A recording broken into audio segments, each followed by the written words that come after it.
Hey there. Can I tell y'all what a blessing it was to share some time with some really amazing, just really powerful women yesterday. So I went to this women's conference, just this wonderful leadership conference in Hutchinson, and it was amazing. Hundreds of women were there. I was really surprised because when I rolled up to this thing, it was over at the State Fairgrounds, which is such an experience to be there when it's not State Fair time, but you could actually drive throughout the fairgrounds, and there was hardly any parking. It was so hard to find a place to go. There was a big line outside the building, and all these women were there to learn and be inspired. And we had such wonderful speakers. I was a featured speaker at the event, and I talked about building their brand and lifting themselves up after facing adversity, whatever that might be in your life. We had so much change this past year with not just my career, but family and just all sorts of stuff that we had went through with all the losses in our family. And it's just,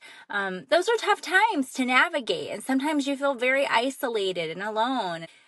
When I lost my job, that was one layer, but there were other things that I experienced that I wasn't prepared for. And those were things that I had shared to those women, like, the friendships that you don't have on the regular. That's hard.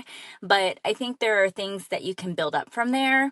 It led me to this idea, and I don't know if it will be something I put together, but I was talking about it with them of creating something online, a podcast, a conversation, some sort of thing where we talk about that. Like, after whatever loss in your life, how do you continue? How do you forge ahead?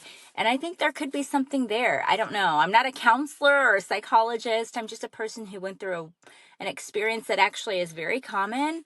And I'm so glad I got to talk to those women, talk about the positive from things. And, I think that's always good. So, if you can go and enrich people, enlighten them. And I felt so inspired. Like, there are people there who just had such amazing stories, and I meet people and share the hugs and, the wonderful conversations. So I am so grateful to have spent that time in Hutchinson and those women who had embraced me. I don't know if my speech was that great, but it felt so good to speak to them, to talk to them about my passions and what's pushed me forward and all the good things ahead. Because I think there are so many great things ahead and things that, this week has been a big week for me. So I can't wait to share more eventually when, yeah, I know you're like, Annette, I'm tired of hearing that story, but when it's right, when I officially legally tell you all the things. So it's coming soon.